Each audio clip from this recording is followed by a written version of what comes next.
그동안 원장님 고생 많으셨고, 네. 이런 건좀 네, 민주시민과 행정부에 진행한다고 합니다. 꽃다발, 네, 드리겠습니다. 모두 큰 박수 부탁드리겠습니다. 아니 이거 찍어요? 네. 이거 꼭 좀 찍어주세요. 야 이거 땡. 자, 보세요. 자, 하나, 둘, 셋. 좀 팔짝 좀 껴봐. 좀 부드럽게. 자, 하나, 둘, 셋. 자, 이렇게.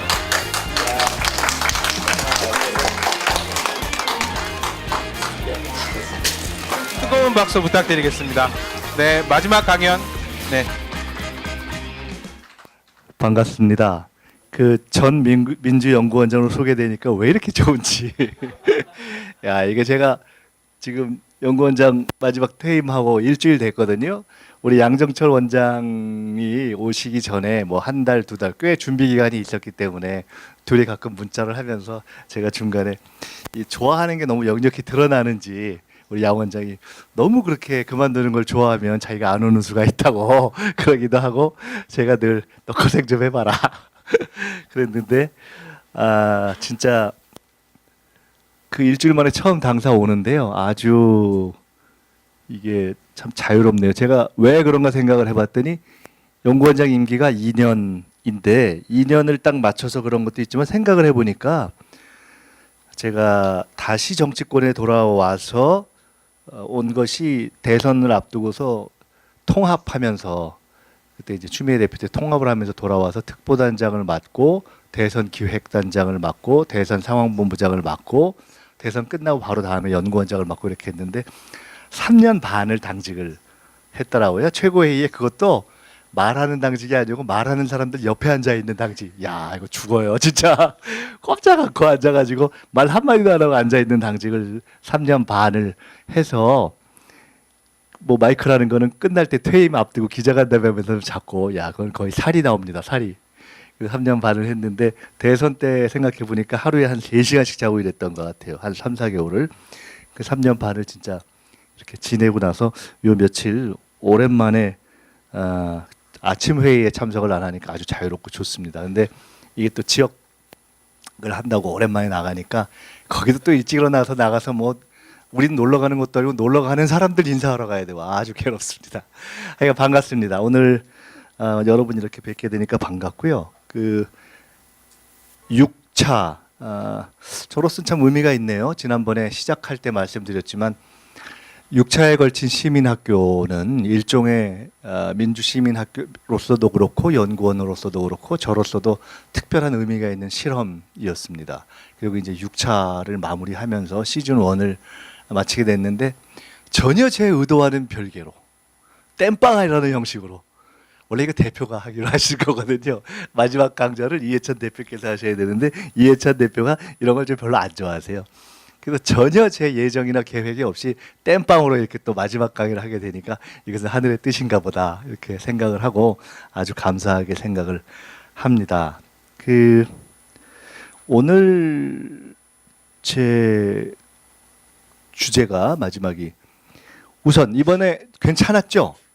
쭉 앞서서 이게 1차부터 6차까지 다 뭐 짱짱했는데 이번에 특별히 더 근데 사실 돌이켜보면 정말 좋았어요. 우리 1차부터 6차까지 뭐 경제를 할 때도 그랬고 역사를 할 때도 그랬고 다 그냥 뭐 높은 시쳇말로 높은 사람들이 와서라기보다도 저는 그 다뤘던 콘텐츠와 문제의식이 상당히 좋았다 생각이 들어서 그 내용들을 이제 할 수만 있으면 파일로든가 아니면 페이퍼로 다 만들어서 정리했으면 좋겠다는 생각이 있고요.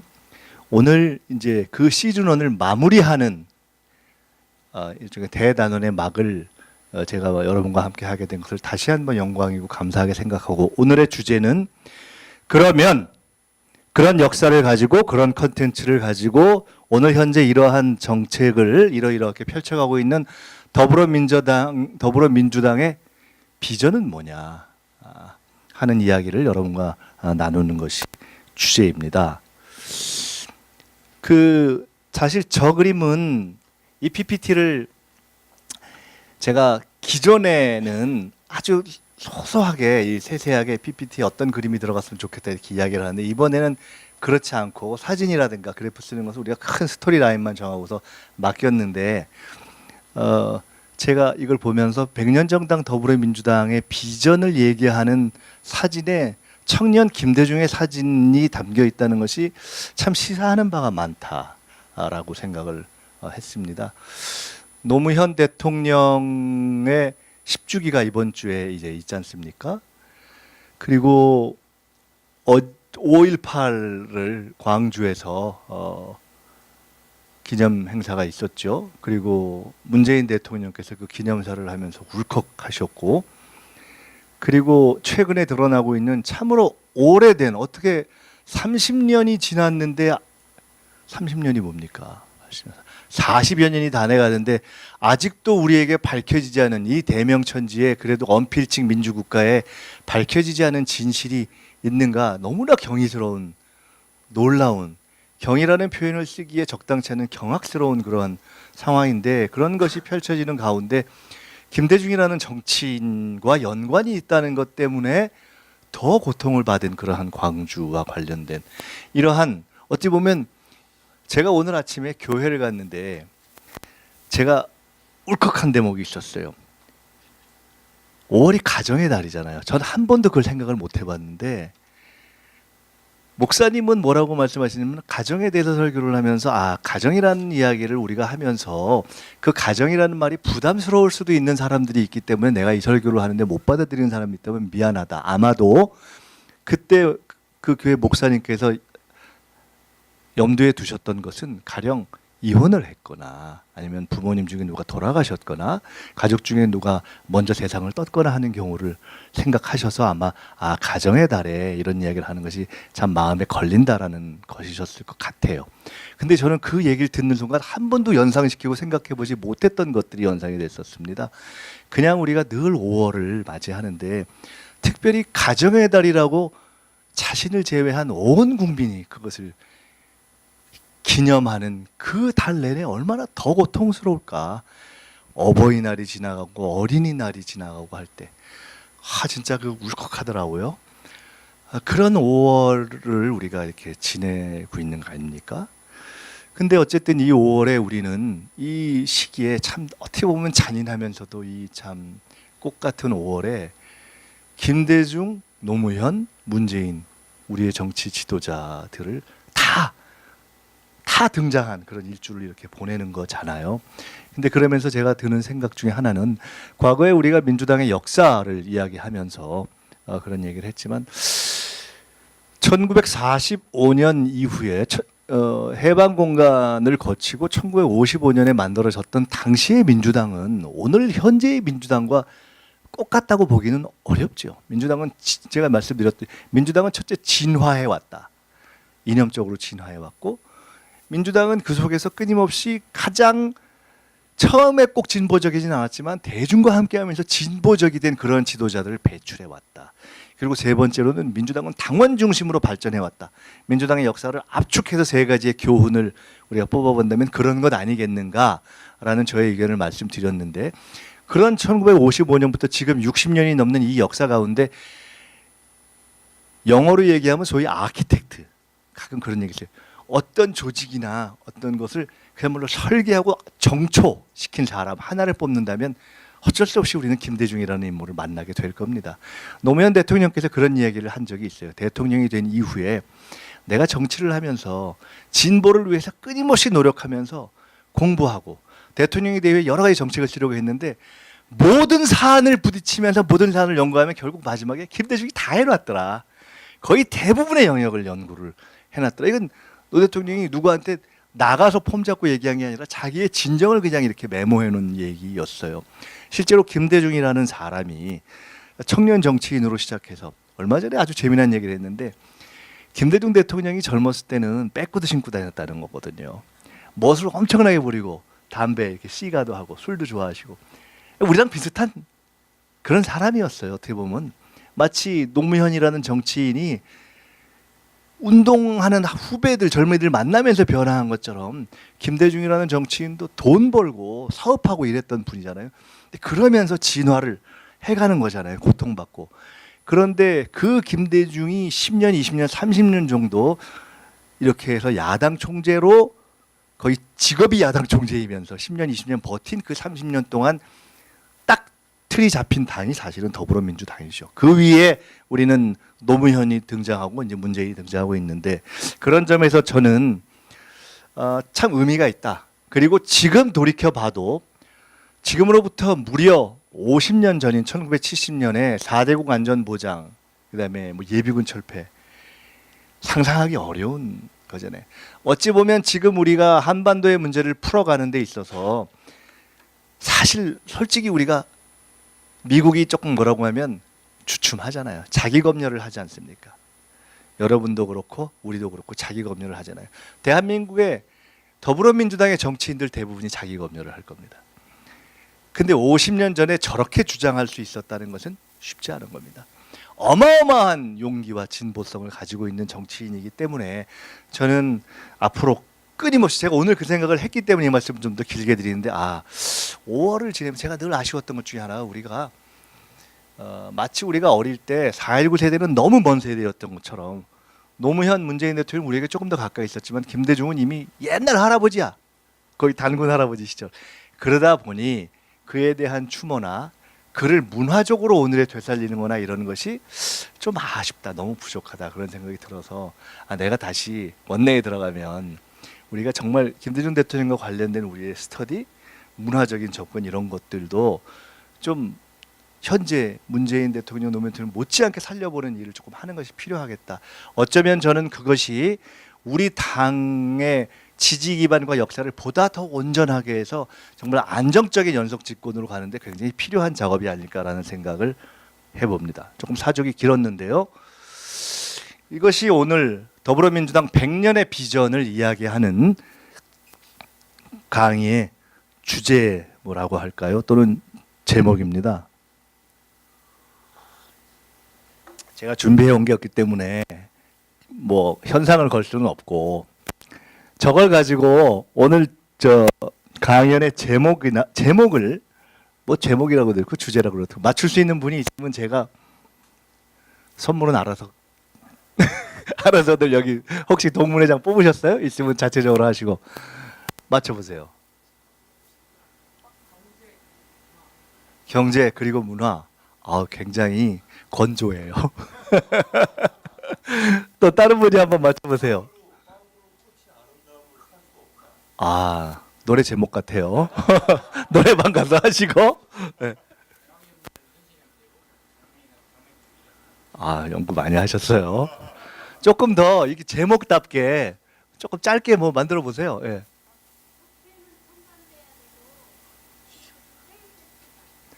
잘못했어요. 제가 괜히 질문한 것 같아요. 자, 저거 이렇게 단순한 거예요. 이건 뭐예요? 빵. 이건 뭐예요? 장미. 그래도 이걸 무궁화로 읽는 분은 없으니까 다행히 그림은 잘 뽑아온 것 같아요. 오늘의 제목은 빵과 장미입니다. 이렇게 쉬운 걸. 맞췄으면 내가 딱 선물 나가야 되는데 머리 아파. 빵과 장미가 제목이에요. 제가 왜 오늘의 제목을 빵과 장미라고 했느냐. 그리고 그것을 어떻게 더불어민주당의 이 100년 정당의 앞으로의 비전과 연결을 시켰을까? 혹시 요 그림으로 넘어가 다시 돌아가서 이제 요 그림을 컨닝을 조금 하셨으니까 일로 넘어가서 빵과 장미라는 것이 오늘 강의의 제목이자 더불어민주당의 비전과 관련된 주제라고 한다면 자, 빵과 장미의 이 강연의 마지막 결론 더 좋고 또는 여기서 제가 무엇을 이야기하려고 하는가 더 좋고 또는 대략 빵과 장미하고 우리 당의 비전은 뭐가 연결되어 있을까? 아까 처음 거는 이제 넘어갔으니까 그걸 가지고 한번 맞춰보세요. 훨씬 쉽죠?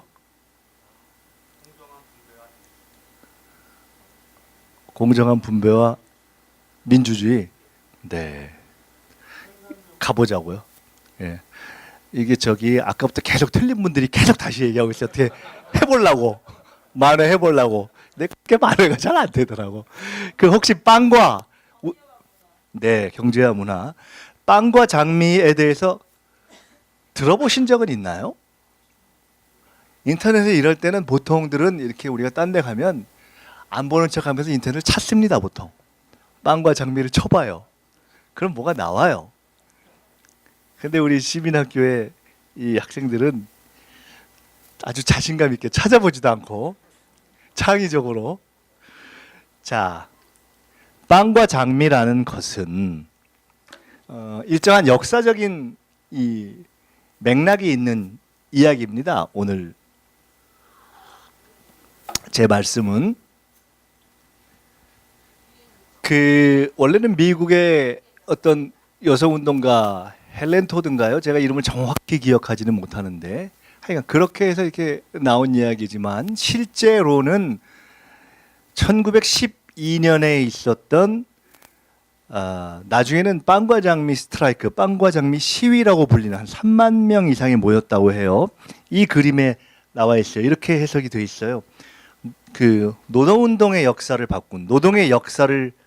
바꾼 매사추세츠에서 있었던 브레드 앤 로즈 스트라이크 1912년의 그림. 야, 이거 참 근사하죠. 지금부터 100년이 되기 전에 직물 노동자들이 이렇게 시위를 한 거예요. 근데 그때 나온 이야기입니다. 여기가 다 같은 얘기예요. 뭐냐? Hearts stop as well as bodies. 우리의 육체와 몸뿐만 아니라 우리의 가슴과 심령과 영혼도 굶주리고 있다. 그리고 give us bread, but give us roses. 빵을 달라. 그러나 우리에게 장미도 달라. We want bread and roses too. 우리는 빵을 원한다. 그러나 장미도 원한다. 여기는 이제 여성들이 있어요. 여기 보니까 이 연설을 했던 이것을 유명하게 만들었던 연사의 이름이 여기 나와 있어요. 마침 로즈예요. 미스 로즈 슈나이더맨이라는 당시의 여성 운동가가 연설을 한 거기서 유명해진 얘기죠. 우리는 빵을 원합니다. 그러나 우리에게 장미도 필요합니다. 라는 이야기를 한 것입니다. 저는 오늘 우리 민주당의 앞으로의 비전을 이야기하면서 여성운동이라든가 페미니즘의 이야기를 하려는 것은 아닙니다. 그것은 아니고 이 100년 전 매사추세츠에서 있었던 하나의 사건, 남자들보다 시간을 더 못지않게 일하는데 12시간 이상. 근데 뭐 지금도 그러니까 돈을 훨씬 적게 벌고 훨씬 어려운 상황에서 여러 가지 성적인 폭력도 당하는 그 상황에서 100년 전에 우리가 그들의 입장에 대해 생각한다면 뭘 원했을까요? 야, 돈 똑같이 줘. 예를 들어 그거였을 거 아니에요? 근데 그들은 돈 똑같이 줘. 빵 내놔. 이것뿐만이 아니라 우리에게 빵을 달라. 그리고 우리에게는 장미까지 달라. 왜? 우리는 여자니까? 우리는 장미꽃을 좋아하기 때문에? 하여간 그런 얘기를 한 거예요. 그 얘기에 담겨 있는 스토리로부터 저는 오늘의 이야기를 풀려고 합니다. 한번 생각해 보세요. 아까 경제와 문화 이렇게 말씀하셨죠? 그러면 여러분은 이제 빵이 불에 두고 경제가 로즈. 이게 제가 이거 보다 보니까 전 딱 이걸 보니까 뭐가 떠올랐냐면 아까 교회 얘기했습니다. 성경책에 보면 뭐 인간 사람이 빵만으로 사는 것이 아니고 뭐 말씀으로 한다 이런 것 같은 거 있잖아요. 어떻게 보면 그런 것을 연상시키는 것 같기도 하고 또 뭐가 연상되냐면 여러분 프랑스 혁명이 1789년? 76년? 89년이죠. 1789년 7월 14일일 거예요. 그때 당시 루이 16세인가요? 루이 14세. 루이 16세. 그죠? 루이 16세가 제가 언제 그 말씀 드린 적 있나요? 매일 일기를 썼다는 거 아닙니까? 뭐 내가 오늘은 뭐 사냥을 했다. 오늘은 사슴을 잡았다. 뭐 이거 했는데 루이 16세가 1789년 7월 14일 아침에 일기에 나중에 보니까 오늘은 아무 일도 일어나지 않았다. 그러니까 평소에 아주 사소한 거라도 썼다는 거예요. 아무 일도 일어나지 않았다고 썼는데 역사에는 그날이 어떻게 기록되어 있냐? 바스티유 감옥이 무너진 날이에요. 그래서 프랑스 혁명이 시작된 날이고 그 바스티유 감옥이 무너지고 프랑스 혁명이 시작됐는데 결국 루이 16세는 땡강 목이 나갔죠. 근데 자기 목이 나가는데 절대군주가 세상이 어떻게 변하는지도 모르고 있었던 거예요. 근데 그때 루이 16세의 와이프였던 마리 앙토네트가 시민들이 막 저기 하니까 아야 배고프면 빵을 줘. 밥 없으면 이랬다는 거 아니에요? 자, 그런 어쨌든 빵이 뭔가 먹는 것과 관련되는 것은 분명해요. 그러면 로즈는 뭘까요? 에 대한 이야기. 그 빵과 로즈에 대한 이야기가 오늘의 이야기입니다. 아까 여러분은 경제와 문화라고도 설명을 하셨고 여러 가지 하셨는데, 자, 이건 분명한 거죠. 아까 뭐 바디라고도 얘기했고 하츠라고도 구별을 했기 때문에 빵은 바디를 위한 거죠. 몸을 위한 음식, 그리고 인간의 생존을 위한 것이죠. 그리고 당연히 그것은 우리가 노동해서 우리가 얻어야 하는 당연한 권리로서의 가장 기본적인 경제적 권리, 노동을 하는 권리라든가 그로부터 얻어야 되는 정당하고 공정한 우리가 얻어야 할 것들을 아마 뜻하는 것이 빵이겠죠. 그럼 로즈는 뭐냐? 여러 가지 그 외의 것들이겠죠. 우리가 거창하게 성경을 이야기하지 않아도 뭐 하나님의 빵이 아니라 하나님의 말씀을 한다, 이것이 아니더라도 실제로 인간이 빵만으로 삽니까? 밥도 먹어야 되고. 근데 그거 아니고 빵과 밥을 다 통틀어서 의식주 중에 우리가 심지어 의식주가 식이 아니라 의식주를 다 빵이라고 해보자 이거예요. 의식주가 해결되면 행복합니까? 굉장히 중요한 조건이죠. 필요 조건이죠. 근데 여러분, 가장 인간이 맞는 사회 중에 비교적 여러 가지 조건이 잘 갖추어져 있다고 하는 북유럽 복지국가에도 자살률이 만만치 않습니다. 거긴 설이 여러 가지 있어요.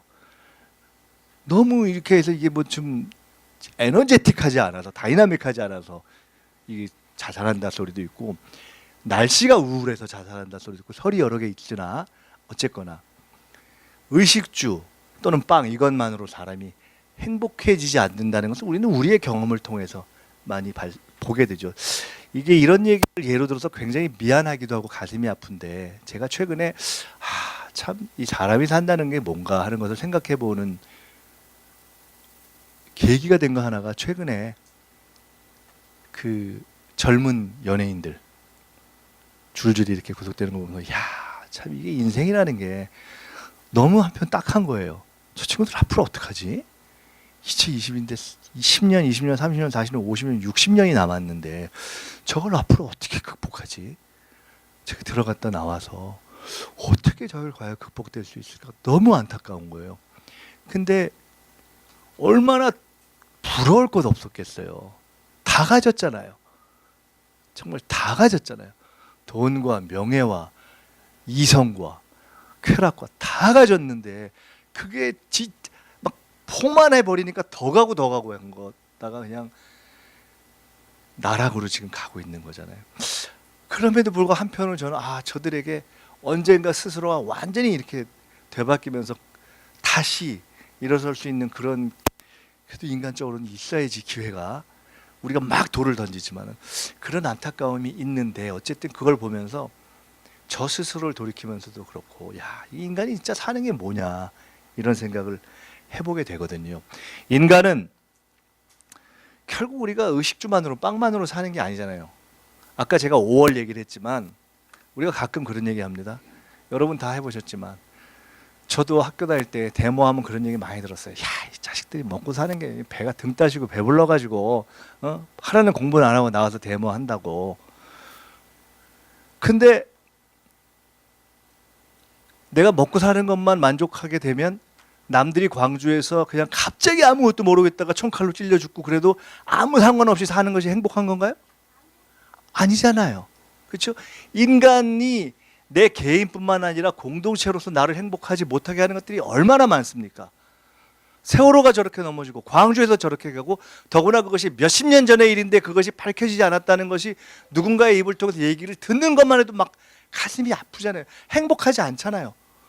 즉 우리에게는, 우리가 인간이기 때문에 사회적 존재이고 정신적 존재이고 영적 존재이기 때문에 채워야 하는 다른 많은 것들이 존재하죠. 여기에는 그것을 사회권이라고 표현했지만 이것은 먹고 사는 것 플러스 알파 그 이상 나를 인간이게 하는 많은 우리가 누려야 할 것들이 존재하는 거죠. 그래서 굳이 표현해 본다면 우리는 빵을 통해서 생존을 보장받고 그러나 빵 이상의 것들을 통해서 나를 인간이게 하는 그러한 존엄. 경제학적 용어로 얘기하면 우리가 경제 성장의 시대로부터 이제는 아무리 용을 써도 전 세계 어느 나라도 선진국이 된 이후에 3%를 넘어서 계속 돌리는 나라가 있습니까? 안 되잖아요. 그 다음엔 성숙으로 가는 거잖아요. 사회가 성장해서 성숙으로 가듯이 인간은 어느 단계를 거서 키가 크면 애들한테 우유를 만나 먹여도 키가 2m 이상 계속 올라갑니까? 성장하고 나면 성숙하게 되고 생존을 거쳐서 존엄을 가게 되는 그러한 것이 우리의 인간이에요. 정치가 무엇입니까? 조금씩 제가 이제 우리의 퍼즐을 푸는 과정으로 갑니다. 여러분 정치는 왜 하죠? 정치는 궁극적으로 뭘 실현하기 위한 것이죠? 사람들의 문제, 국민의 문제, 거창하게 이야기하면 인류의 문제를 실현하기 위한 것이고 그렇다면 우리는 인간과 국민과 인류가 고민하고 있는 본질로 갈 수밖에 없어요. 그들의 본질은 빵의 문제를 해결해야 하지만 그러나 빵만으로는 해결될 수 없는 것이잖아요. 인류가 이미 조금만 잘 나눠 가지면 전 세계적으로 빵을 해결할 수 있는 단계에 왔잖아요. 이미. 마르크스식으로 얘기하면 사실은 우리가 초기 사회주의를 할 정도 충분히 있어요. 다 있잖아요. 잘 나누면. 근데 그거를 못하고 있다는 측면뿐만 아니라 우리가 그런 어떤 풍요롭게 살 수 있는 존엄의 삶으로 못 가고 있잖아요. 자, 그러면 뭘까요?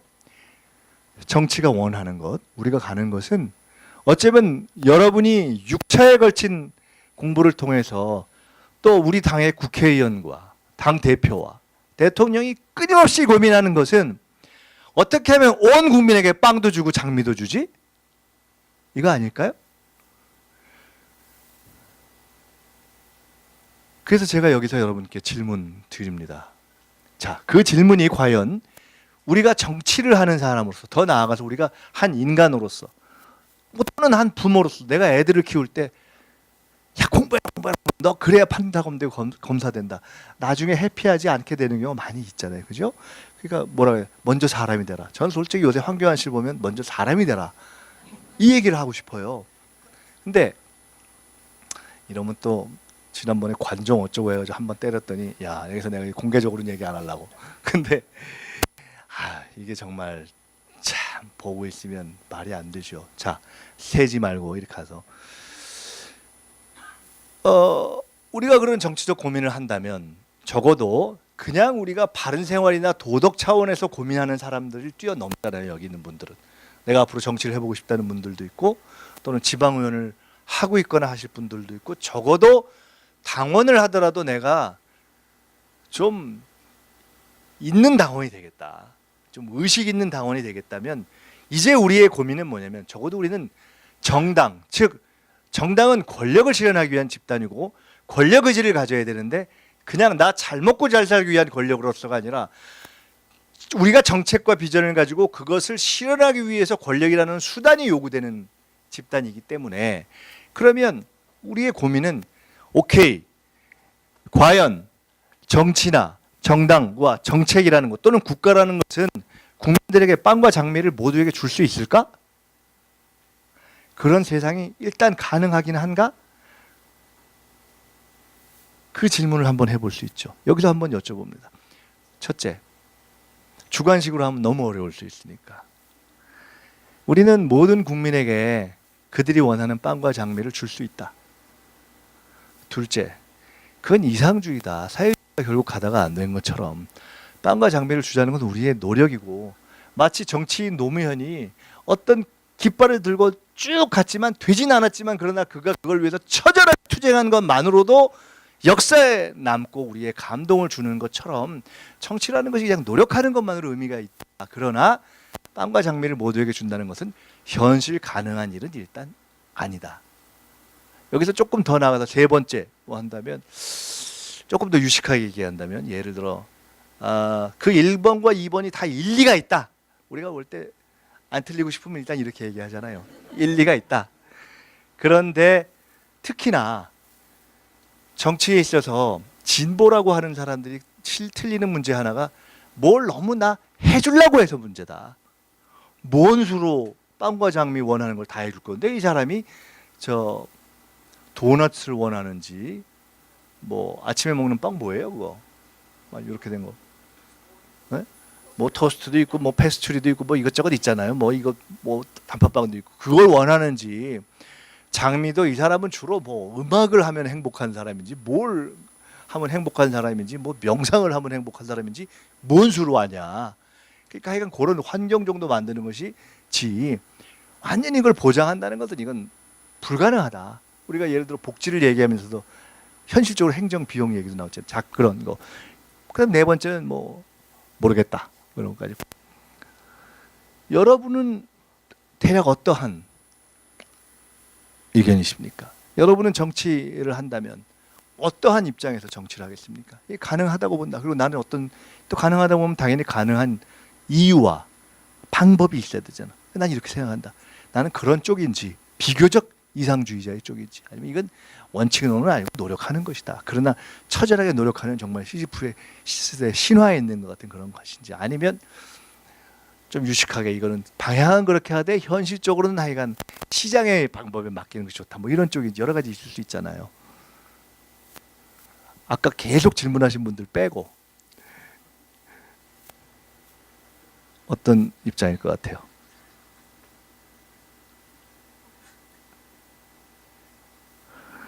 그냥 웃는 입장?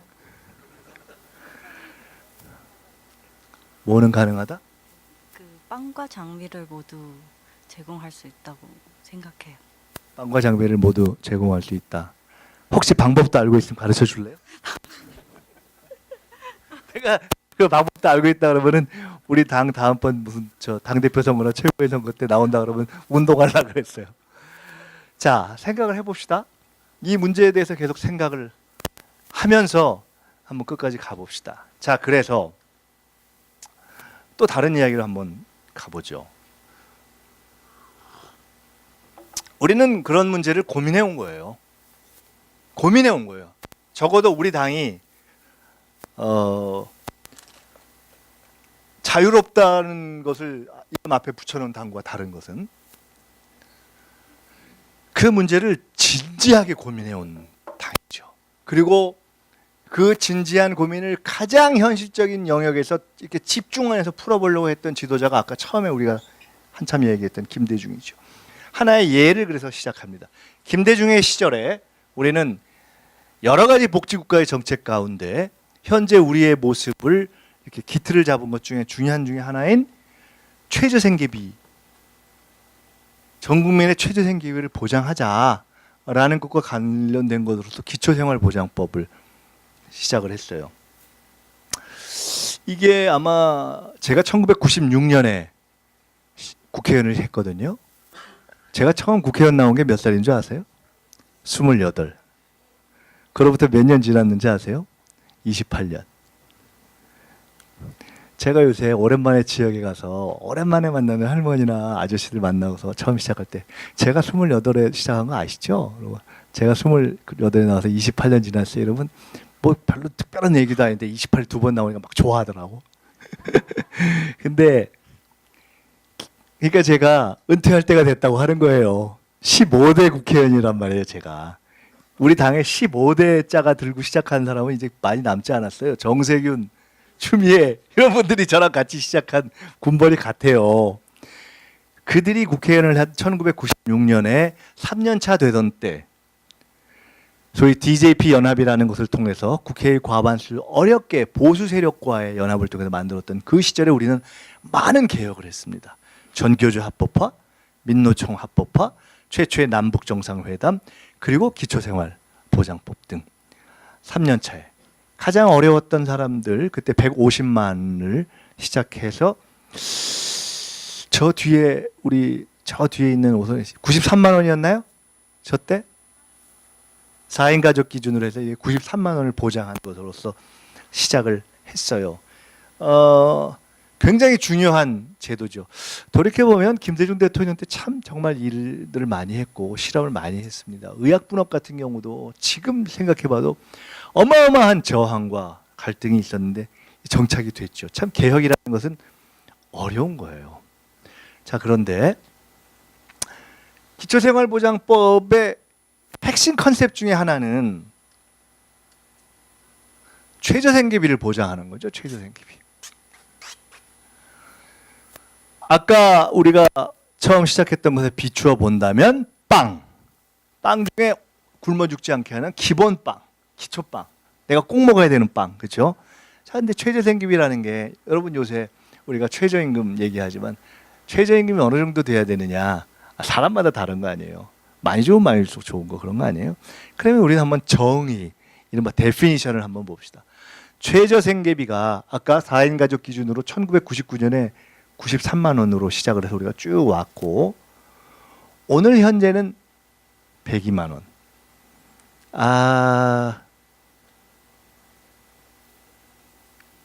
법원에서는 150만 원 정도가 최저생계비로 합당하다. 그리고 한국노총에서는 220만 원 정도. 왜 다르죠? 최저생계비라는 똑같은 개념인데 102만 원, 지금 현재는 102만 원이 최저생계비다라고 보는 것도 있고 법원에서는 150만 원이어야 된다고 얘기하고 220만 원이라고 한국노총에서 얘기해요. 왜 다르죠? 그럼 한번 가봐요. 국민기초생활보장법에는 어떻게 되어 있느냐? 국민이, 여기서 국민이라는 건 개인이라고 읽읍시다. 국민 개인이 건강하고 문화적인 생활을 유지하기 위하여 필요한 최소한의 비용으로서 계측하는 금액을 이야기하는 거죠. 계측하는 금액을 계측하는 방법은 많이 있어요. 자, 질문 던집니다. 건강하고 문화적인 생활을 유지하는데 한 사람이 평균적으로 102만 원 정도면 할 수 있는가요? 요새 대충 돌아가는 걸로 봐서. 집이 있으면 한 사람이, 그러니까 집이 있으면 할 수 있다. 굉장히 중요한 얘기예요. 그건 달리 얘기하면 집이 없으면 할 수 없는 거잖아요. 할 수 없다는 뜻이죠. 집세를 내야 되는 사람은 할 수 없다는 뜻이겠네요. 제가 얼마 전에 4월 초파일에 여기 여의도에 참 훌륭한 분이에요. 보통 우리가 종교가 교회도 그렇고 사찰도 그렇고 커지면 일단 크게 짓는 것부터 하는데 그 스님을 제가 안 지가 30년이 넘었는데 30년이 지나도록 근데 여의도에서 유일하게 있는 포교원인데 늘리질 않았어요. 그런데 이분이 30년 동안 그 절에 온 그 헌금을 가지고 실제로 사회에 환원하거나 기증한 금액은 한 70억 되더라고. 근데 딱 요거보다 작은 공간이 아주 후져. 그날도 초파일 끝나는데 밥을 상도 없이 이렇게 땅바닥에 앉아서 먹고 왔는데 저도 몰랐어요. 그 정도 하시는지. 근데 막 해외 보기도 하고 그렇더라고. 근데 그날 얘기를 해보니까 이분이 자기가 한 달에 100만 원 쓴다 그러더라고요. 근데 사실 그 정도 되는, 그렇게 한 복지재단의 이사장이, 그러니까 굳이 쓰려면 무슨 비용에서 얼마든지 쓸 수 있는 분인데 자기는 들어오는 헌금 가운데 그런 식으로 소위 행정비용으로 단 1원도 안 쓴다는 거예요. 100% 그냥 돌리는 것만 하는 거예요. 100만 원 정도 쓴다 그러더라고요. 근데 그분은 잘 때가 있잖아요. 그 양반 말씀에 하면 다른 스님들이 왔을 때 여기서 자고 가 하면 다 안 자고 간다는 거예요. 거의 후지거든. 자, 그럼 봐요. 102만 원으로 안 된다. 그러면 그렇게 계산하지 말고 한번 계산해 봅시다. 이름 윤지은. 네. 제가 여기 부른 이유는 한 번도 안 빠졌죠. 1차부터 6차까지 한 번도 안 빠진 학생입니다. 이런 학생은 얼굴도 보여줘요. 이런 학생은 나쁜 놈들이 오면 막 때려 부셔서 손도 이렇게 다치고 이래요. 왜 이래 되는지 모르겠으나 근데 뭐가 될 거예요. 그냥 6차까지 온 것도 아니고 제가 알아요. 원주에서 와요. 야, 대단해. 우리 당에 이런 나이는 몇 살? 30입니다. 일로 나와요. 일로. 야, 진짜 우리 당에 이런 30대의 청춘이 있다는 것으로 더불어민주당은 미래가 있어요. 한번 계산해 봅시다. 자, 서울 가격 말고 원주 가격으로 집 있어요? 저는 부모님 집에 살고 있습니다. 아, 땡큐. 자, 그러면 적어도 친구들하고 정치를 하면서 좀 알 테니까. 자, 내가 30이야. 원주에서 나 혼자 사는데 방 얻어서 살려면 월세 얼마? 자, 우리 그러니까 서울 가격 하지 말고 원주 가격으로 한번 해봅시다. 30. 자, 누가 계산해서 적어놓으세요. 30. 그 다음에 저 건강하고 문화적인 생활을 하기 전에 일단 빵은 먹고 살아야 되니까 한 달에 나 혼자 여긴 집에서 엄마 아빠 해주시는 경우니까 그렇지 않고 혼자 산다. 식대가 얼마 정도면 될 것 같아? 한 끼 개념에서 내가 한 끼는 굶어야지. 일단 아침은 일단 굶고 점심 저녁 먹고 곱하기 30 해봐요. 어느 정도 될까? 그래도 한 끼 한 7, 8천 원에서 10,000원 치면 2만 원이잖아요. 그러니까 이제 그런 건 사 먹을 생각 하지 말고. 그러니까 자, 여러분이 한번 계세요. 자, 그럼 우리가 계산을 해봅시다. 이런 경우에 식대 계산을 얼마로 하겠어요? 혼자 산다고 할 때. 한번 최저로 잡아봅시다. 얼마로 잡을까요? 3, 4천 원으로 잡읍시다. 왜냐면 어디 구내식당 간다고 생각해보자고요. 그러면 3, 4천 원 해서 8천 원. 뭐 더 쳐서 유난히 감동적인 구내식당을 갔다고 생각해서 그냥 한 달에 20만 원으로 한번 쳐봅시다. 그러면 아까 30에 20 이제 자 반값 나왔어요. 이제 먹는 거 나왔어요. 옷은 굳이 사 입을 필요 없잖아. 네, 안 사 입어도 되죠. 그래도 한 달에 하나 정도는 사 입는다고 생각해요. 근데 옷이 요새는 워낙 싸니까 1,000원짜리 티셔츠부터 뭐 많이 있으니까 있어요. 있어요. 자, 그러면 막 끓는 저항이 있으니까 우리가 좀 올려줍시다. 제일 싼 티셔츠 한 달에 옷 하나 산다 얼마? 10,000원? 좋아, 그럼 10,000원. 10,000원 쳐주고, 아이 썼다. 그러면 뭐가 필요한가요? 핸드폰이 없어야지. 돈을 안 쓰려면. 근데 핸드폰이 없을 수 없잖아요. 핸드폰 통신비 미니멈 얼마 듭니까? 얼마? 3만 원? 여기 3만 원짜리. 여기는 사회생활을 이제 정말 열심히 하시는 분이고 한 5만 원? 10만 원? 어느 정도 잡아야 되나요? 얼마 써요 보통? 저는 지금은 10만 원 나오고 보통 7, 8만 원 정도 나와요. 이 정도 쓴다고 봐야 되잖아요. 아까 우리가 옷값 깎아줬으니까 바깥 7만 원. 자, 지금까지 얼마예요? 아, 지금까지 얼마 안 되네. 이거 충분히 살겠네, 60. 자, 그러면 일단은 반값 냈어요. 먹는 거 했어요. 옷값 됐어요. 의식주는 다 됐네. 그러면 이제 우리는 인간의 영역으로 가는 겁니다. 건강하고 문화적인 생활. 아, 교통비. 그렇지. 집안에만 있을 수 없으니까 먹을까 했는데 교통비 얼마 들어요? 그렇지. 이렇게 인간적이고 문화적인 생활을 하려면은 원주에서 서울까지 공부하러 다니고 이러면 안 됩니다. 앞으로. 그냥 왔다 갔다 해. 학교든 회사든. 싸게 잡아봐요. 얼마? 최소 10만 원. 여기서 더 부를 분 있어요? 그냥 일단 쳐보자고. 10만 원. 그 다음에 영화는 어벤져스는 안 보나? 저 호프도 한번 해야 되고. 그래도 어쨌든 5월이 가정의 달인데 어머니한테 응? 뭐 좀 갖다 드려야 되잖아요. 자, 뭐 배우고 싶은 건 없어요? 연애는 안 합니까? 아마도 제가 이렇게 쭉 계산을 할 때 여러분은 대부분 실제로는 우리가 가장 짜게 부른 그 액수보다 더 든다고 생각들을 하셨을 거예요. 즉 여기서 현재 정부의 기본 개념으로는 102만 원이 되어 있고 법원에서는 150만 원으로 쳐주고 그리고 한국노총에서는 220만 원 정도를 쳐준 그래야 한 인간이 현대의 시점에서 건강하고 문화적인 생활을 할 수 있다고 한 그 최저생계비의 기준 중에 여러분은 그냥 아주 솔직히 너무 거하게 쓰지도 말고 너무 박하게 하지도 말고 그냥 현실의 인간으로서 어느 정도가 우리 시대의 최저생계비에 적합한 액수라고 생각하십니까? 100이에요? 150이에요? 220이에요? 아마도 150과 220 사이가 다수 아닐까요? 그럴 것 같아요.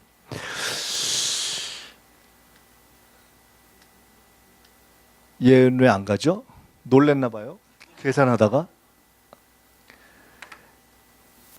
지금 우리는 처음에 던졌던 질문으로 다시 돌아가 보면 과연 빵과 장미에서 여전히 해결 못하는 문제가 있습니다. 최저생계비를 얘기할 때 최저생계비를 105만 원으로 보느냐 150만 원으로 보느냐 220만 원으로 보느냐라고 했을 때 여전히 220만 원이면 빵도 해결되고 장미도 해결된다라고 이야기한 것은 아니에요. 그러나 빵의 문제를 해결하는 데 있어서도 어느 정도는 들고 빵의 문제를 해결하고 나면 그 다음에 적어도 우리가 장미라는 것까지를 추구할 수 있는 인간의 존엄을 추구할 수 있는 최소한의 환경으로 가기 위해서도 돈을 조금은 더 든다. 그리고 여전히 우리에게는 이런 어떤 장미라는 영역, 인간의 존엄이라는 영역, 나의 정치적 권리, 나의 사회적 권리, 나의 참여의 권리, 또는 내가 책도 읽고. 여러분, 굉장히 우리가 갖고 있는 잘못된 생각 중에 하나가, 예를 들어 가난한 사람은 피아노를 배우면 안 됩니까? 전혀 아닌 거죠.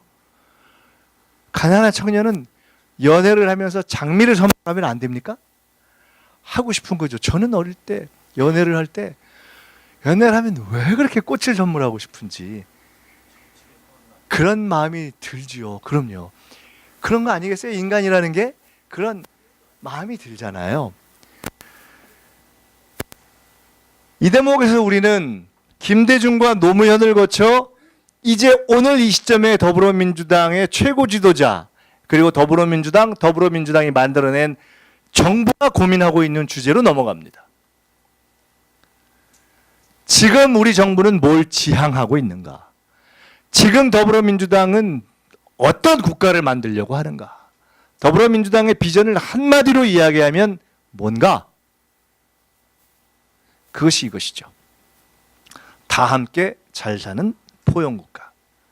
대통령이 계속해서 이야기하고 있는 것.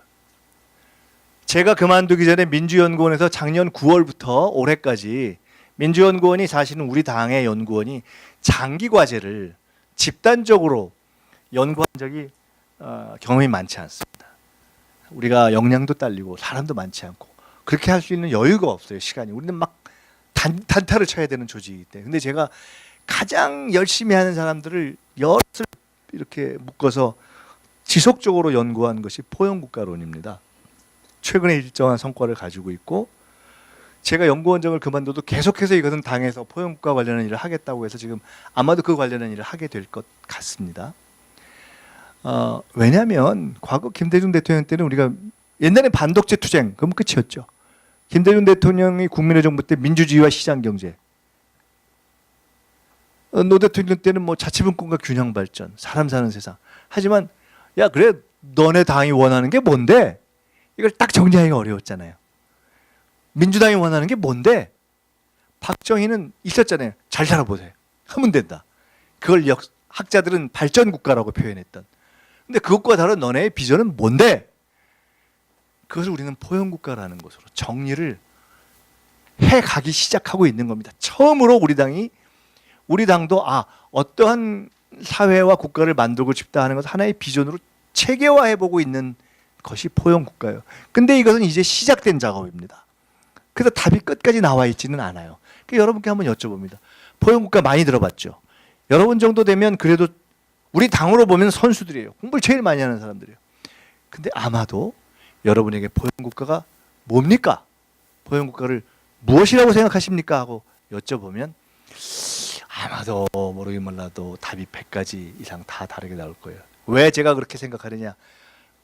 제가 솔직히 말씀드리건데 우리 당의 국회의원들한테 물어봐도 자신 있게 얘기할 사람이 쉽지 않을 겁니다. 근데 그걸 정리하는 작업을 하고 있고 아마도 누구보다도 더 고민을 한 사람 중에 하나가 저일 거예요. 포용국가란 뭐냐?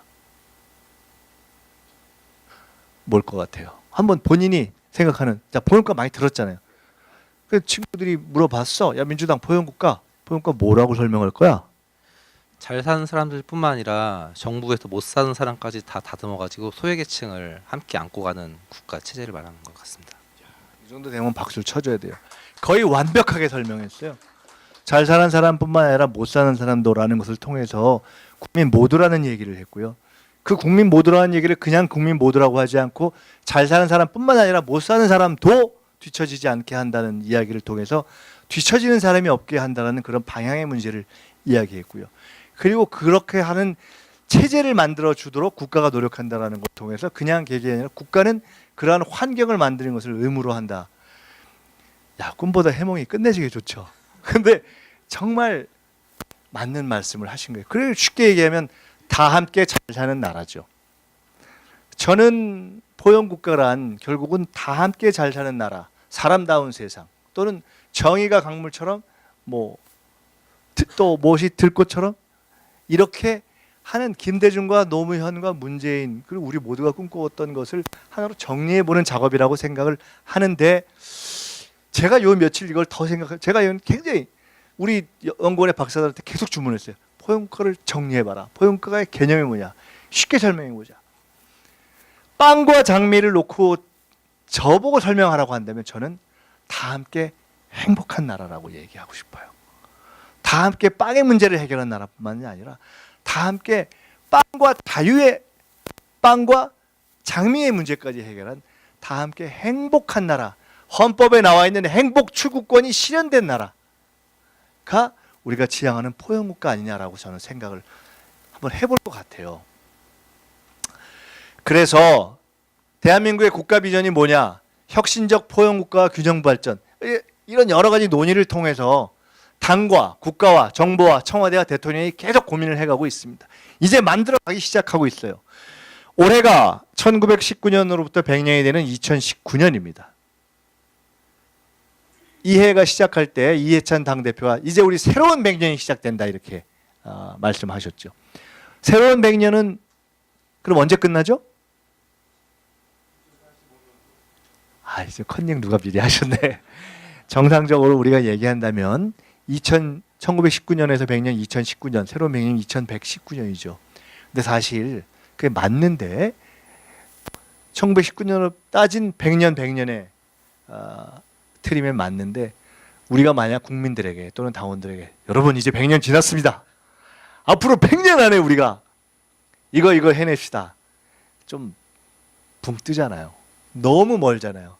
그래서 저희는 저희 연구원에서 제안해서 당도 그렇고 정책기획위원회도 그렇고 각 우리 국책연구원도 그렇고 정부가 대략 새로운 100년을 2045년으로 잡아보자라는 그런 개념에 동의를 했어요. 1919년 다음에 중요한 1945년 광복을 했지만 여전히 우리가 광복에서 가장 중요한 과제인 평화와 통일과 진정한 민주화를 해결을 못하고 있는 이 시점에서 2045년이라는 새로운 100년, 얘가 좀 꼭 적절치는 않지만 중국 같은 경우는 이렇게 이야기합니다. 당창건 100년, 정부 100년, 이렇게 해서 100년을 여러 개 이야기해요. 그런 식으로 해서 우리는 1919년 3.1운동 100년, 그리고 1945년 광복 100년을 통해서 새로운 100년인데 2045년이면 적어도 얼마 전에 제가 그 관종 정치 얘기를 한 뒤에 뭔 말만 하면 시비를 잡으려고 그래서 어디서 퇴임할 때 그 얘기를 했더니 2045년까지는 우리가 연속 집권을 통해서 정말 포용국가를 완성하자 이랬더니 언론에서 인터뷰하는데 질문하기를, 그래서 2045년까지 연속 집권하겠다는 뜻이요? 너무 황당한 거 아니에요? 그래서 제가 속으로는 사실 저도 당연히 그래야 한다고 생각해요. 2045년까지 우리가 연속 집권하는 게 뭐 잘못됐습니까? 그렇게 해서 평화 통일과 민주주의를 달성하는 게 잘못됐습니까? 그러나 그렇게 얘기하면 조금 뭐라 그럴 것 같아서 꼭 그런 뜻은 아니고 2045년까지는 평화 통일과 포용국가를 달성하고 가급적이면 그 기간 동안에 연속 집권을 했으면 좋겠다, 이런 뜻이었다 이렇게 얘기를 했어요. 근데 2045년이 먼 것도 아니에요. 불과 26년 남은 거예요. 왜 2045년을 얘기하냐면 그냥 우리끼리 정한 날짜가 아니라 국민적으로 말하기 좋잖아요. 여러분, 저도 광복 100년까지는 이거 해야 되지 않겠습니까? 광복 100년까지는 통일을 해야 되잖아요. 라는 주제를 설정하고 과제를 설정해서 그것을 100년 정당의 민주당은, 그러면 민주당의 100년은 언제 됩니까? 2055년이 되는 거예요. 2055년까지는 그때 100년이 될 민주당이 2045년 진정한 광복 100년까지는 평화통일과 포용국가를 완성해불자. 그것이 우리의 과제라 이거죠. 아, 이제 뭐가 풀라 그러는데 딱 적절한 대목에서 박수를 쳤어요. 이제 짧게 해야지. 자, 마무리로 들어갑니다. 그래서 저는 이렇게 생각합니다. 우리는 기초생활에 이름 그대로 기초생활보장법을 만들어서 정말 고민했던 김대중 대통령이 기초생활보장법을 만들었어요. 빵을 어떻게 해보자. 근데 이미 우리는 빵만으로 해결되지 않는다는 것을 깨달았고 그렇게 되지 않는 세상을 살고 있어요. 진짜 고생도 어떨 때 보면 별로 안 해본 사람들이 꼭 젊은 사람들한테 야, 너넨 고생을 안 해봐서 그렇지. 우리는 옛날에 말이야. 진짜 말 타고 개 장사할 때 해봤는데 뭐 어쩌고저쩌고. 근데 그런 분들이 말 타고 개 장사도 대부분 안 해봤어요. 근데 뭐 먹고 살기만 하면 되지. 너무 바라는 게 많다고. 근데 실제로는 우리는 빵과 장미가 다 필요한 기본적인 생활 또는 행복이 기본적으로 보장될 수 있는 삶을 만들어 가야 되잖아요. 여기서 전제가 있습니다. 105만 원이 220만 원이 된다고 해서 장미가 자동 보장되는 건 아닙니다. 그러나 최소한 105만 원 갖고는 행복 추구의 기본 전제는 아예 안 되는 거기 때문에 빵의 기본은 되면서 장미까지 갈 수 있도록 해야 되는 것이 맞는 거죠. 그럼 우리의 정책은 그거예요. 근데 여기서 발생하는 문제가 있습니다. 첫째, 자, 전 국민에게 기본 한 220 정도로 가보자. 그 돈을 다 어떡하지? 재원 문제. 야, 진보는 퍼주기만 하네. 두 번째, 그러니까 똑같은데 잘못하면 이거 그냥 주고 끝내는 거 아니야? 그럼 도대체 나라는 돌아가? 경제가 돌아가겠어? 세 번째는 아까 우리가 처음에 얘기했잖아요. 도대체 우리가 뭔 장미를 원하는지, 백장미를 원하는지, 흑장미를 원하는지, 이게 뭐 핑크빛 장미를 원하는지, 내가 음악을 해야 해피한지, 미술을 해야 해피한지 뭔 수로 알겠어요? 국가가 이걸 다 맞춰줘?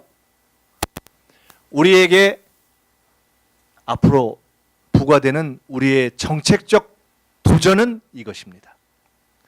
빵과 장미를 해결해 줄 수 있도록 기본을 올리고, 그러나 우리가 행복을 실현할 수 있는 그 실현의 방법이 기본적으로 다양한 자율성, 다양한 개인적 요구로 다변화되어 있다는 것을 이해하는 정책을 써야 한다는 것이죠. 그렇지 않으면 우리는 이른바 낡은 진보가 되겠죠.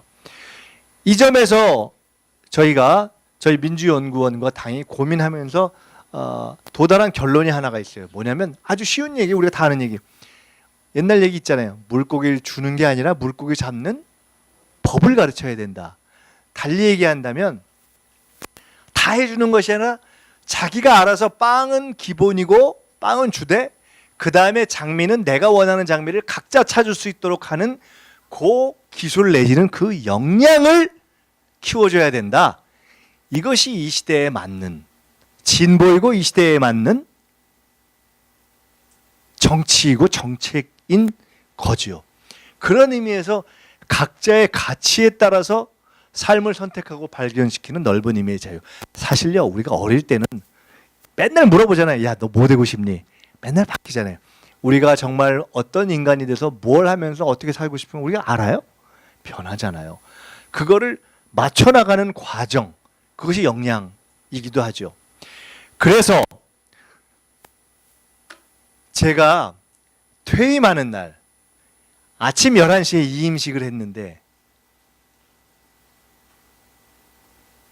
5월 13일 아침 11시에 이임식을 하고 오후 3시에 세미나를 하면서 제가 좌장을 하고 발제를 했습니다. 되게 황당한 케이스죠. 우리 연구원 직원들이 저자가 혹시 임기를 연장하고 싶어서 끝날 때가 되니까 욕심이 생겨가지고 제가 그걸 한 이유는 이게 앞으로 포용국가를 만드는 데 있어서 우리 당과 정부에 있어서 가장 중요한 정책일 수 있고 다음 총선을 가는 데 있어서 우리가 만들어야 될 가장 중요한 정책일 수 있을 거라는 생각이 들어서 문제 제기를 확실하게 해놓고 이거를 이제부터 한번 만들기 시작해보자라는 문제 제기를 하기 위해서 그 세미나를 했습니다. 그 세미나의 제목은 기본 역량 계좌, 온 국민 기본 역량 계좌, 그리고 제가 그걸 쉽게 풀기 위해서 인생 산모작 통장 이렇게 이름을 붙였어요. 뭐냐? 바로 이런 거예요. 싱가포르에서는 이런 일을 시작했어요. Preparing Singaporeans for the future. 싱가포르 사람들을 미래를 위해서 대비시키자.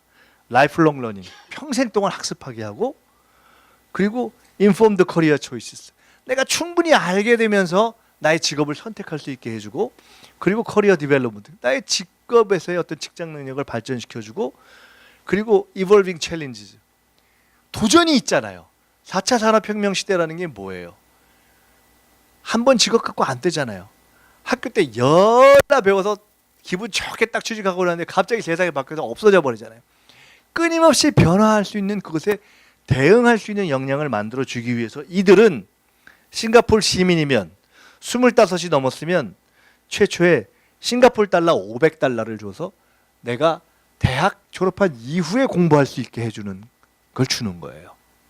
싱가포르 달러 500달러면 대략 우리 돈 40만 원 정도가 되는 겁니다. 이것이 그걸 하는 스킬즈 퓨처 마켓플레이스고 시장이고 그것을 공부하는 곳이에요.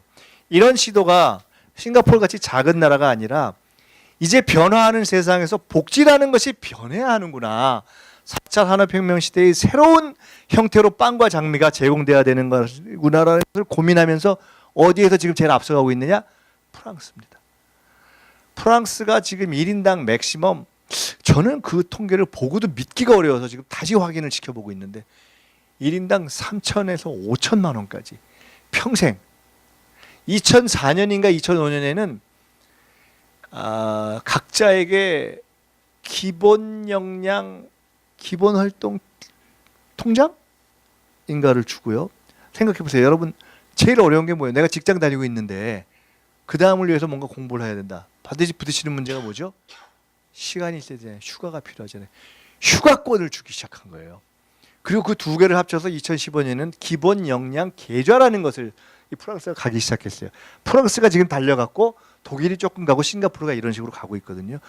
제가 원하는 것은, 그리고 우리 당이 앞으로 가자고 하는 것은 과거의 산무일반, 뭐 무상급식 뭐 이런 것을 뛰어넘어서 기초생활법 이런 것을 뛰어넘어서 앞으로 4차 산업혁명 시대에 빵과 장미를 제공할 수 있는 최선의 방법은 모든 성인에게 보편복지입니다. 모든 성인에게. 있는 사람 없는 사람 구별하지 말고 모든 성인에게. 왜? 모든 성인에게 도전이 오기 때문에. 역량개발 계좌를 주자. 이걸 계좌라고 불러도 좋고 통장이라고 줘도 좋은데 나의 상황과 필요에 맞는 목표를 설정하고 은행에서 대출 받듯이 일정한 부분은 사회적 인출권이라는 개념으로 제도화하자. 내가 언제 뽑아서 먹든지. 구체적인 방식은 다양할 수 있어요. 매칭일 수도 있고 내가 예금하면 내가 한 10분의 1 정도 하면 10배를 준다 이럴 수도 있고 기업과 국가, 이건 다양한 방식일 수 있는데 이제 우리는 이 고민을 하기 시작했어요. 제가 하고 싶은 것은 내년 총선 전까지, 제가 원내에 들어갈 전까지 당과 연구를 함께해서 이것을 시범 사업할 수 있는 정도의 지금 정책까지로 가보고 싶어요. 저는 필연적으로 우리는 이 길로 간다고 봅니다. 시범 사업부터 시작하면 아까 우리가 기초생활보장법, 의약분업 얘기했죠. 다 시범 사업을 거치면서 몇십 년이 걸쳐서 정착이 되는데 몇십 년이 걸쳐서 포용국가 대한민국 2045년까지 갈 수 있는 그랜드 플랜이 될 텐데 지금부터 잘해서 뛰면 전 세계에서 제일 앞서갈 수 있게 됩니다. 그러면 어떻게 되느냐? 자, 나는 5년차 직장인이에요. IT 회사 다녀요. 근데 컴퓨터 그래픽을 해야 되겠어요. 그럼 어떡하지? 휴가가 없으면 공부를 할 수가 없어요. 1년 휴가 보장해 주는데 그럼 그 돈을 기본급 나오면서 휴가를 보장하는 것으로 갈 수 있어요. 또는 40대에 경력 단절녀예요. 상담사가 되고 싶어요. 근데 어떻게 해야 되죠? 내가 배울 것은 지역 대학교에서 예를 들어 석사 과정으로 있을 수 있어요. 수업료 일부는 개인 역량 계좌에서 인출하고 또 일부는 생활비로 활용해요. 연금 받는 분이 있어요. 나이가 많아요. 근데 이제 은퇴했는데 심심해. 그래서 작은 공방을 열었어요. 근데 창업을 해야 돼. 그러면 그 중에 일부를 개인 역량 계좌의 금액 중에 일부로 하는 거예요. 자, 이재명 지사가 무죄가 돼서 참 잘 됐는데 요새 기본소득, 그 전 세계적으로 기본소득 실험이 있잖아요. 전 좋다고 봐요. 근데 저는 개인적으로는 현실성이 조금 떨어질 수 있다고 봅니다. 재원도 어렵고 결국 기본소득이라는 것은 보편주의, 다 주자는 겁니다. 묻지 말고 주자는 거죠. 근데 재원이 첫째 어렵고 또 하나는 우리 국민들이 현실적으로 그런 식의 제도를 결국 허용하게 될까 쉽지 않을 거라고 보거든요. 이거는 이건희 아들도 또는 아주 가난한 사람도 다주자는 점에서 보편주의지만 어떤 의미에서는 보편주의가 아닌 조건부예요. 왜? 공부할 거면 준다. 너네가 평생 어디에 걸쳐 있든지 어느 시점에 20대든 30대든 40대든 50대든 다시 학습하는데 쓸 거면 그거를 보태준다. 그리고 그와 함께 할 수 있는 휴가권의 문제를 보장한다. 저는 저 개인에게 가장 고민하는 관심 있는 주제 중에 하나가 지난 몇 년 동안 제가 왜 이 문제에 관심을 갖기 시작했지? 우연히 어떤 책을 봤는데 경찰서장을 했던 분이 경찰서장 끝나고 나서 어떻게 먹고 살지? 를 고민하면서 경찰서장을 하는 동안에 경찰서장 끝나기 전에 몇 년을 빵 학원도 다녀보고 떡 학원도 다녀보고 여러 가지에서 결국 맨 마지막에 떡 이걸 해가지고 제2의 인생을 잘 차렸을 뿐만 아니라 실은 그것이 아니라 이렇게 창업이나 제2의 인생을 준비하면 좋더라 하는 것을 가지고 강연을 하면서 먹고 사는 분을 제가 알았어요. 근데 저는 우리 사회에 앞으로 갈 길은 딱 이거라고 봅니다. 아주 쉽게. 여러분 퇴직한 다음에 그 다음 준비하면 됩니까? 불가능해요. 되지가 않아요. 할 수 있는 게 결국 폄하해서가 아니라 치킨집 또는 뭐 딴 거 답이 안 나와요. 그럼 성공합니까? 안 돼요. 오늘 자영업의 대부분이 무너지는데 저는 우리 사회가 살 수 있는 유일한 길은 내가 직장을 다니는 동안에 그 다음을 준비해 주는 길밖에 없다고 생각합니다. 직장을 다니는 동안에 그 다음을 준비한다는 건 두 가지입니다. 하나는 꼭 직장에 잘리라는 법은 없어요. 다니는데 계속해서 나의 능력을 제고시켜 주는 거야. 또 하나의 방법은 다니다가 어차피 어느 시점은 그만둬야 될 때 그 다음으로 갈 수 있는 걸 해주는 거예요. 그렇게 할 수 있는 휴가와 그렇게 할 수 있는 학습 비용과 그렇게 할 때 필요한 최소한의 생활비. 또 하나 중요한 이거는 수요의 측면이고 또 하나는 공급의 측면에서 내가 필요로 하는 거를 공급시켜주는 지식 체계를 사회 시스템으로 만들어줘야 돼요. 현재의 제도권 교육, 대학 어차피 무너집니다. 초중고 다 숫자가 줄고 있어요. 결국은 이제는 더 경험 있는 사람, 어떤 경우에는 나는 전문대 가서 배우고 싶고 어떤 때는 폴리텍 가고 싶고 어떤 때는 우리 동네에 끝내주는 개인이 있는데 그 사람한테 주고 배우고 싶어. 이걸 매칭시키는 작업은 쉽지 않겠지만 우리는 이 길을 찾아야 됩니다. 이거를 찾아내는 전 사회적인 시스템의 개조를 해보자.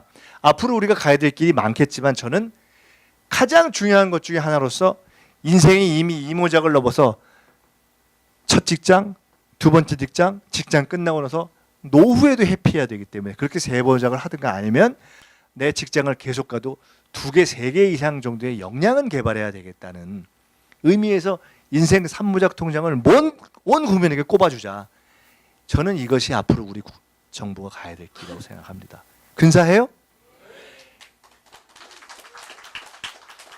아직 굉장히 브로드한 얘기고 막연한 얘기지만 문제의식을 명료하게 하고 우리가 대화하면서 토론하고 시범사업을 정교하면서 가면 전 된다고. 이걸 안 하면 산업혁명 시대에 살 길이 없어요.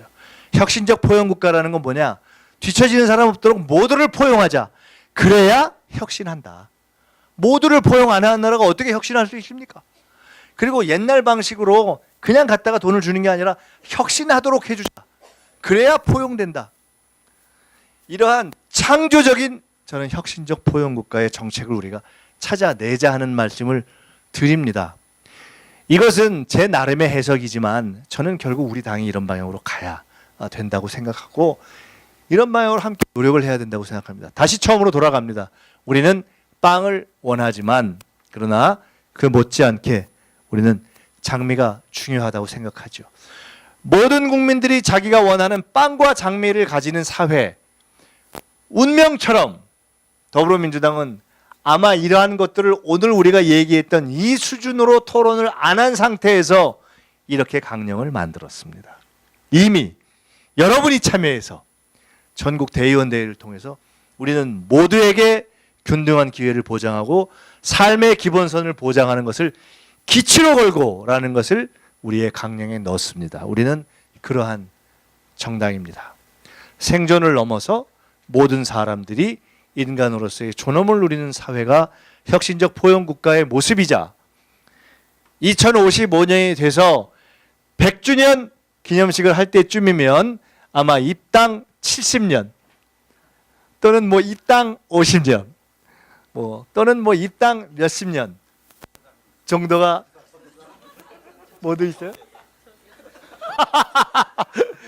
되신 분들이 있으면서 우리가 2045년에 그래 2045년에는 우리가 열심히 노력해서 우리 할아버지는 김대중과 함께 뛰었고 우리 아버지는 노무현과 함께 뛰었고 그리고 문재인 대통령 만들었고 그렇게 해서 우리가 우여곡절이 있었지만 평화통일을 만들었고 우리가 꾸준히 현명하고 지혜로운 유능한 진보가 되기 위해서 노력해서 우리가 이제는 빵과 장미를 다 보장하는 그러한 국가를 만들어서 전 세계의 혁신적 포용국가라는 모델을 만들어냈다.